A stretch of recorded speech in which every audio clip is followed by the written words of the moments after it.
Welcome to Coffee Conversations with Les and Paul, Revelation Edition. A podcast sponsored by Piedmont Road Church of Christ and Ministry League. We're here to discuss the book of Revelation, just as if we were asking Jesus himself. I am Paul Sperlin. And I am Les Sandifer, and we hope that you will enjoy our relaxed Bible-based discussions on the subject of Revelation. Thanks for joining us as we think about and talk about all those things we ask Jesus over a cup of whatever you're drinking. And that could be coffee or vitamin C juice. That's absolutely correct. I said vitamin C juice. You did say Like vitamin it- C juice well, I because guess it- I'm drinking vitamin C juice. Yeah, it's not necessarily just orange juice. It's That's right. packed with, well, whatever it's packed with. It's packed with mango and pineapple and orange. I like it. Oh, I bet that's a good blend. Man, it's really good. Yeah. Does it help? Oh, that was nice. It's waking me up. It's getting me going. I've had a bout of some congestion and such.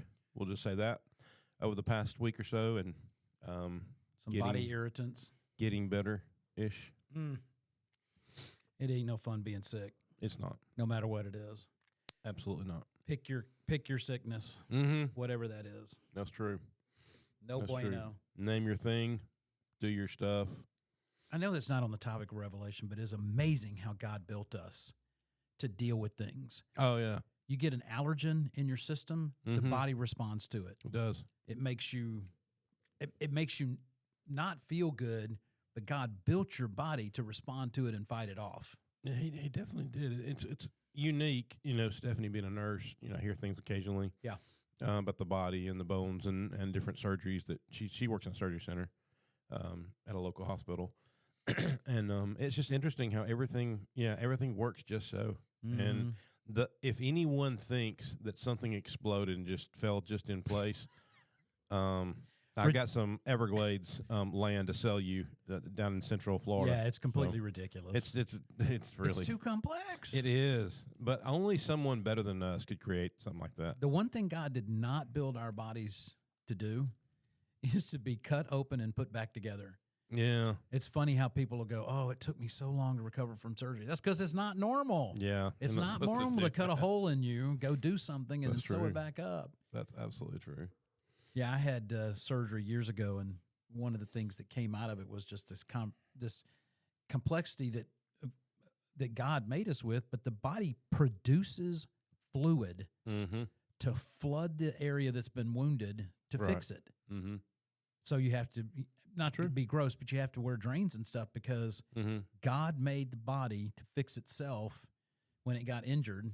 Yeah. I guess in that sense, maybe He did make us to get cut open. I don't really know. And I guess that's why we sit here and ask him those questions.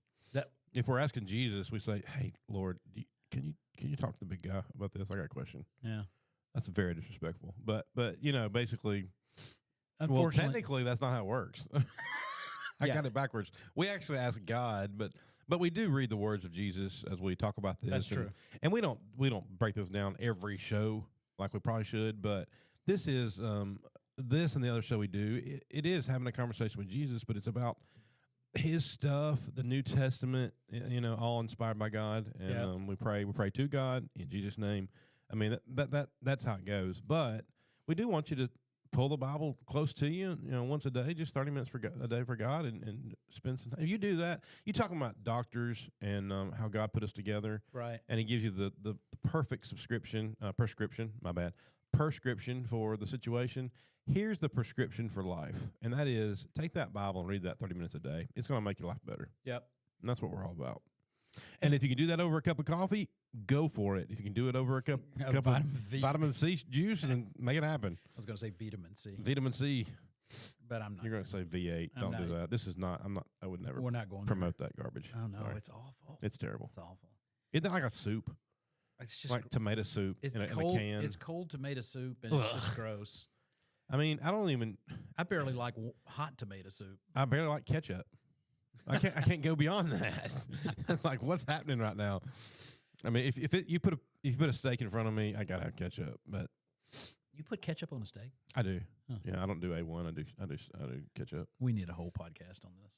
Sounds like we're having it, but We're there. No, we're in the middle of this. Hold on. Let's end this one and start the other one. How about we talk about the woman and the dragon? Let's do that. Go to Revelation chapter 12 as we will continue our walk through the book of Revelation.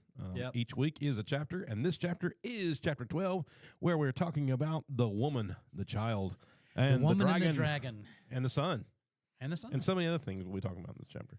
It's So, Leslie, take us away. We were talking about this before we came on and started recording, that we're starting to get into that section that's the symbology seems to just trigger people in a unique way. And I don't really know why that is. It attracts them to it for sure. Well, we've had a lot of symbols. This may be kind of second in terms of what people talk about to the four horsemen, because people love to talk about the four horsemen that we've already covered. But yeah, it is interesting as we get into this. So, maybe the high level summary is to just kind of say what we think chapter 12 is all about. And then we can, read some verses or talk about the imagery that's there as much as we need to. But I mean, the reality I think I said this on an earlier podcast. I don't know. It might have been in class, but we repeat information in the book of Revelation, and people sometimes miss that concept. But what Jesus is trying to do to encourage the churches is he gives them varying views of a very much the same concept, and that concept is that victory's in Jesus. Victory, Jesus is going to win, Satan's going to lose, and mankind is always going to be awful to itself. Right. Because of the nature of sin in our lives. And we've seen that in a couple of different ways already. And it's not different here. This gets more focused though, right? It does. Because now we're talking about the woman, and the woman is, I'm pointing at Paul. The world, the people. Well, the woman here represents Israel and the church. Oh, we're talking about, I'm sorry. I'm sorry. For sure. Yeah. I'm trying to make my words work. No, you just have to follow what I'm thinking and not know what I'm thinking sometimes. And we're not literally talking about Israel in the wilderness, but it does give that vibe. Yeah. For sure. Yeah, and really as you go through chapter 12, there's both the vibe of Israel in the wilderness and the church itself later. The woman here representing both pieces of God's people.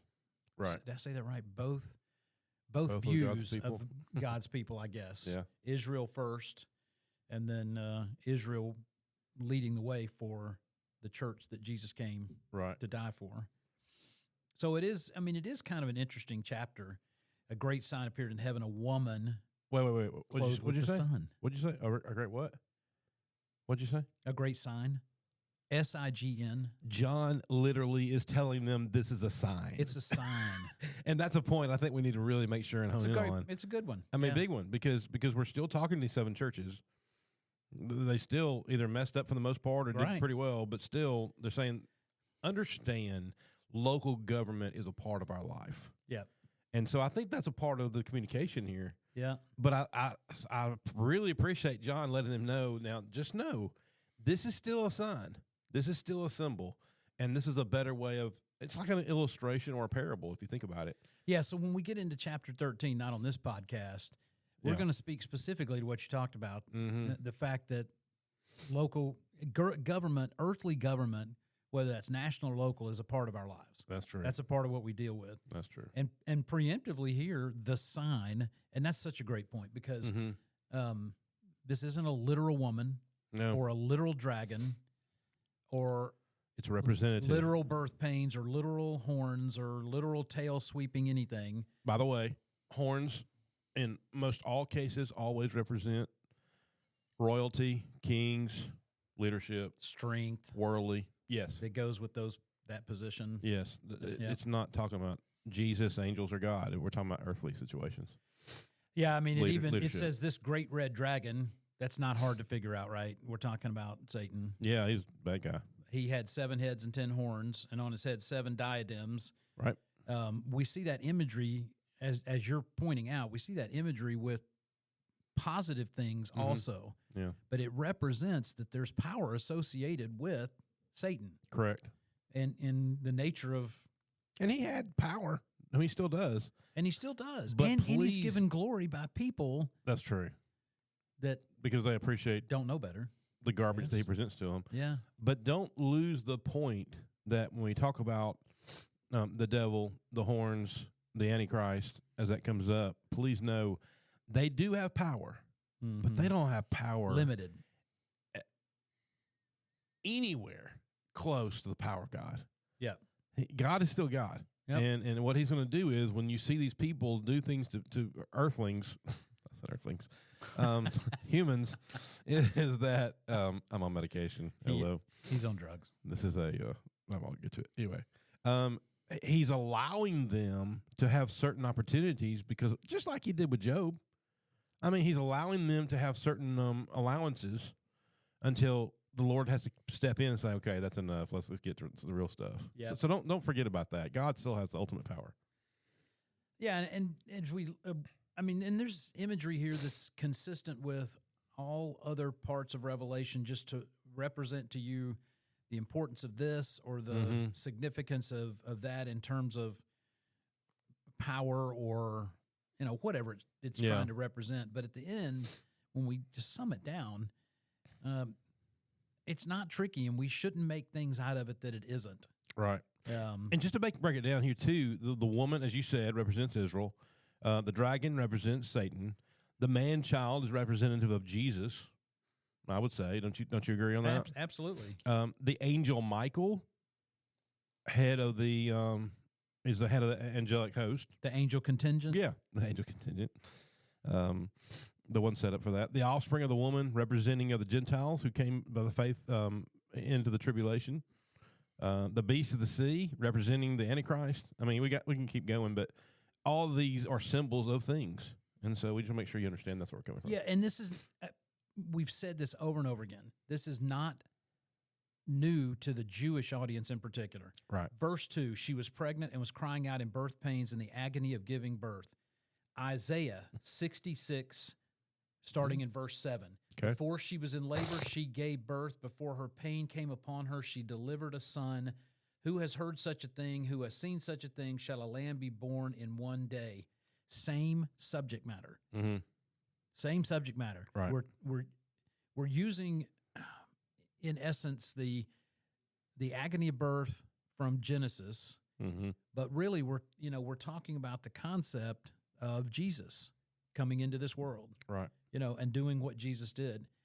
For some reason, we want to go pull Revelation out and go, oh, this is some literal woman, blah blah blah.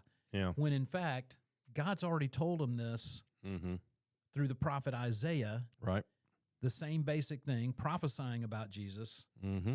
So, we move through this and really we just boil it down to they're giving hope to the 7 churches That's right. that a Savior's coming. Because that's their audience. Don't forget that. That is the audience. Yeah. And it talks about what the dragon did and how the dragon did this to the woman or tried to do that to the woman, and she disappeared into the wilderness. As you get down in verse 5, she gave birth to a male child. And it says in verse 6, she fled into the wilderness where she has a place prepared by God in which she is to be nourished for, there's that number again, we've had 1260. before, 1260 days, 3.5 months. This so on and so sounds forth. like Israel. It does. Wandering the wilderness, It does. but it's not.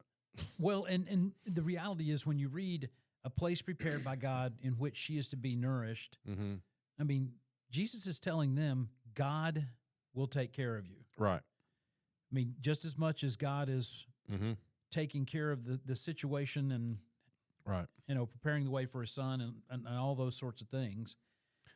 Yeah, it's all about preparation. And I think as you look at chapters 12, 13, and 14, this is the intro to the story of these 3 chapters. Obviously, it's first. Yep. But it does send us towards that because you're introducing everything. You're Yep. introducing everybody, That's right. all the characters of the story. Well, and you talked about the angels. Mm-hmm. We get into that starting in verse 7, Mm-hmm. but talking about what the angels do and this war that happened, and Right. ultimately, this tells us the story of something In heaven, no less. we really basically should understand as a Christian. Mm-hmm. Satan was an angel that made a choice, Who was a Satan? What was poor Satan's name? choice. You tell me. Lucifer. Okay. Okay. We've never talked about that, but that No. that is a discussion of contention for some people. Yeah. They're like, oh, it wasn't Lucifer. He was somebody else. Well, who was he? Yeah. Lucifer was tossed out because of pride. Yeah. So, It's a fair Hello. point. Where's the argument? Yep. The dragon and his angels fought back, Mm-hmm. verse 7, but was defeated, no longer any place for them in heaven, Right. thrown down. Get out of here. Is this literal? So what we get, and this is one of those times where we have to stop and say, We spent so much time telling you it's a sign. yeah, the important thing to understand about Revelation is there is a mixture in there Mm-hmm. of some aspects of Truth. actual history, Yeah. literal things that went on. And truth. So you have to have an ability to. Good point. This is such a cognitive thing, but the Bible is this way. Yeah. You have to be able to discern from context Mm-hmm. where the story's going. Right. When John says a sign Mm-hmm. and there's a woman, we know that the church is referred to as a female. Correct. Israel was referred to that way. So at the end of it all, that sign, that representation of a nation as a woman is not surprising. And then you get here and we talk about Satan. Yeah. Was it a literal dragon? Nope. Mm-mm. But it was representative of the Satan that was cast out of heaven. It's representative of the evil. Yeah, and that aspect actually happened Right. because we Yeah. know that from other things we read. Yeah, we're just talking about that. Yeah. I have a footnote, a side note here to verses 7, 8, 9, something like that, that says Satan is not invincible. Oh, correct. That's a great takeaway, isn't it? That's good. Yeah. I mean, you live your life and That's a great point. you fight every single day. Mm-hmm. And that's kind of where we here are. What we're reading here. Yeah. I mean, Paul, if you're the church, if you're one of the 7 churches, and regardless of what your state is, Mhm. which of the 7 you are, and you're getting this information that says, hey, Satan exists and he's going to torment, Oh, yeah. but God prepared a place for her to be nourished. Mm-hmm. Is that going to give you hope? Do you feel like it is? I think it should. It should. I mean, If we're even paying if you're attention. Philadelphia, you should know that you still can be penetrated with bad. And that's the Great thing. point. That's the thing is that's the whole thing. If things are going great for you, you have to ask yourself why, or when's the ball going to drop? When's the next thing? Because if I'm living on Earth, it's not going to be perfect always. It's Yeah. just not. So this We're not in heaven yet. this kind of steps over into this concept of what's your prayer life like? Mhm. When things are going good and everything feels right, are you still Yeah. thanking God Mm-hmm. for him being responsible for that? Or do you step back and kind of lose sight of that? I think your responses, like your going forward responses or your prayer responses to God, have to be, Lord, help me, but also, Lord, thank you. Yes. It's got to be both, you Yeah. know? It's not all about the help me, help me, help me. It's the, by the way, Lord, you're pretty awesome. Thank you for helping me. I mean, we talked about this at some point on a podcast, but how we frame our prayers, but whether we're publicly or privately, do we thank God for the power that he exhibits in the world and in our lives? oh, yeah. And cover that Yeah. component too. Probably should. I've tried to be more conscious of that, Yeah. personally, not to say we always get it right, but Mm-hmm. there's a lot to be thankful for, even in the moments when we're hurting. Mm-hmm. I was messing around in our podcast room and tweaked my knee this morning, but I kept thinking, it felt really good yesterday. Yeah. And I understand now that it can feel better tomorrow if I do Because some it doesn't things. feel good today. Well, it didn't at the moment. Yeah. It kind of ebbs and flows, but that's life, right? Mm-hmm. And even in those moments, that's why James told us to count it all joy when we fall into Mm-hmm. these trials and testings, or we go through those things. Not different for these folks then in the 7 churches. And that really kind of what chapter 12 talks about. The Savior Oh yeah, has come. Satan is not invincible. He's been thrown out of heaven. that's right. And I heard a voice in heaven saying, now the salvation and the power and the kingdom of our God and the authority of his Christ have come. Verse 10 of chapter 12. So, yeah, lots of things in here to give them hope, right?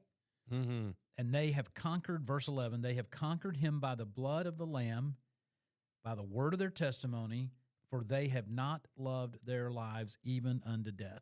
I think that all that being said, that's powerful. But all that being said shows how incredible heaven is. Yep. Because God, he could have punished Lucifer, a.k.a. Satan, right there in heaven if he wanted to. Yeah. I mean, have you ever thought about that? Yeah. No. It's like, why did you get tossed? I mean, it's because you're a punk. Okay, I get that. But God could have wielded his power right in front of everybody. But he wanted that evil out of the presence of heaven. He wanted that evil away from angels, away from messengers, away from, himself. He didn't want him anywhere in the presence of an eternal goodness location of heaven. Yeah, that's a great point. I never really thought about that before, but it's like, why don't you just take him there? Just smack him around and say, fix yourself. I know some people that struggle. He dismissed him. Yeah, and some people that struggle with this concept of religion in general or Christianity in specific. Yeah. They can point to this concept of why does God allow Satan to exist? Mm-hmm. In his power, why does he allow Satan to exist? I think it's tricky business when you get wrapped up in those kinds of questions and allow that to become the center of your thought process about whether or not you have the right relationship with God. Yeah. It can be tricky. And I think another reason why he probably kicked him out was to vet his children. Yeah. See how are we going to respond to it? He did that with Job. He does that with us every day. Yeah. I think I think there's some validity to that the reality is that we're better going through the challenges. Mm-hmm. And Satan's the one that puts the challenges in front of us, not God. Right. That's true. But I mean, clearly God allows that to happen. Yeah. Within measure. I mean, it's not unlimited power that Satan has. But you're exactly right. We're being vetted. Yeah. That's a great way to put it. Yeah. That's life. Don't let me forget that tonight. That's a really good point. Sorry, we're teaching this tonight, but No, it's a good point. Verse 13 says, the dragon saw he had been thrown to the earth. He pursued the woman who had given birth to the male child. I mean, this is exactly what we're talking about. It is. Satan is always on the prowl. Mm-hmm. His feelings got hurt. He's been kicked out of heaven. Mm-hmm. He's not worthy of that honor. And don't miss the point here. The devil doesn't have anything personal against you. If you struggle and you're having issues and you feel like the devil's just knocking on your door every day, it's nothing personal. Right. He's not mad at you. He's mad at God. He's after God. And he knows what hurts God the most is to hurt his people, his children. And if you make an analogy to your life, you can think of situations in your life where somebody's gotten wrapped up in something not because of them, but because of somebody else. That's exactly right. Somebody was trying to make a point. Great point. To somebody else. And that's exactly what Satan's doing when he wanders around. That's it. He's just looking. He's seeking about who he can devour. Yeah. That's And the Bible right there. again, we're told, verse 14, the woman was given 2 wings of the great eagle that she might fly from the serpent into the wilderness to the place where she has to be nourished for a time. Again, that feeling of the wilderness wandering. Right.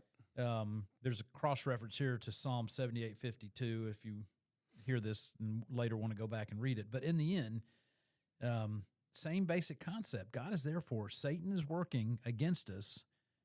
God is there for us if we'll put our trust in him. Isaiah 59 has another one too. Okay. Where talking about you shall fear the name of the Lord from the west and the glory from the rising of the sun. Oh. Bringing the sun in. Yep. For he will come like a rushing stream, which is the wind of the Lord, that the Lord drives. Wow. So that's stout. He's the power behind it for sure. So and the power that'll save it. Yeah, so I don't know if time really will allow. I'm going to flip over to something, if you guys will pardon me just a minute. Paul can talk for a minute. There's a cross reference here in Numbers chapter 16 that's kind of interesting. Okay. Where's it at? Say it again. Numbers chapter 16. Okay. And I probably won't remember exactly what the details are here. It's relative to Moses, and I bring this up because in verse 16 it says, "But the earth came to the help of the woman, and the earth opened its mouth and swallowed the river that the dragon had poured from its mouth." Mm-hmm. So in Numbers chapter 16, this is about Korah, Okay. Moses in the fight with Korah. So these are the people of Israel, but they are not living the way they should. Mhm. They rebel against Moses because they don't like being in the wilderness. Right. So they come to Moses and say, "Hey, Moses, you're doing all of this because you the man. Mm-hmm. You think you're the man, and you're trying to set yourself up to be the man. Right. You're not really God's man, but that's what you're setting yourself up to Mhm. be." So Moses basically tests it Okay. and says, "All right, so let's put this before God. This ain't about me. Mm-hmm. Let's put this before God. We'll put up these sensors."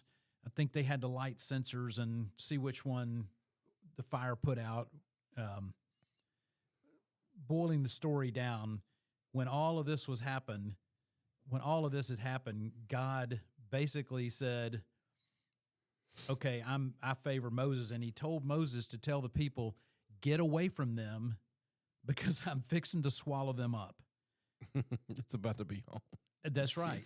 And I'm looking for it, and it's in verse, this is Numbers chapter 16, verse 31. "And as soon as he had finished speaking all these words, the ground under them split apart, the earth opened its mouth and swallowed them up with their households and all the people who belonged to Korah and all their goods.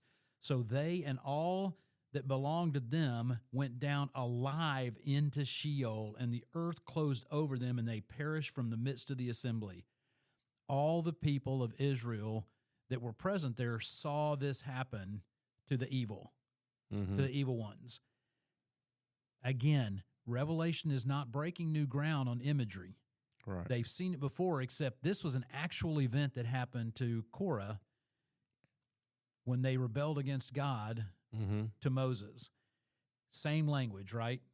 The earth came to the help of the woman, opened its mouth, and swallowed the river the dragon had poured from its mouth. Same exact imagery. Mm-hmm. Here it's an image, Right.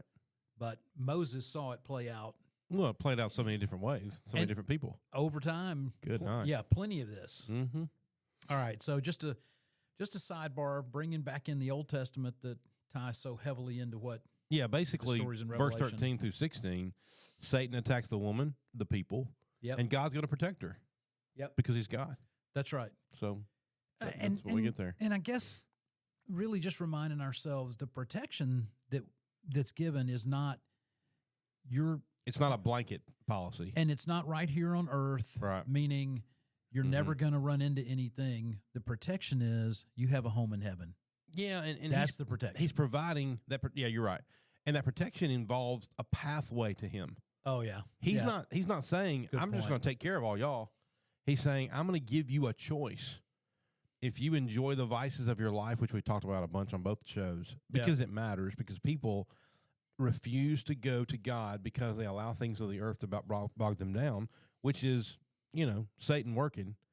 But he's saying, I'm going to give you a choice if you want to receive that protection. Yeah. You can almost go to what John 10, 29 to 30, 31, where he talks about being the safety hand of God. Okay. I Yep. and the God are one. That's verse 30. Yep. And so the Great good point. shepherd. Yeah. So I think that's something to consider, that he's not saying, I'm going to take you in my arms and let's go.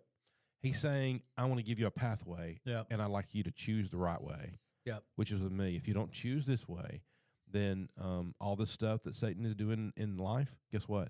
You get to participate in that for all of eternity. Right. And that stinks. Yeah. I mean, the sound of that sounds awful. So why wouldn't you go through the pathway that takes you to God? You And know? that's a pretty good summary of chapter 12. To bring it down. Yeah, for sure. Just Yeah, to wrap it up. that's good. For Les Sandifer, I'm Paul Sperlin. This has been Coffee Conversations, the Revelation edition. Thank you so much for being with us. Thank you to Piedmont Road, Church of Christ, lifeinchrist.com for that, Ministry League at ministryleague.com. And thank you to you, the listener, and the person sitting down with us. Thank you for being here for the show. We look forward to being with you over that next cup of coffee.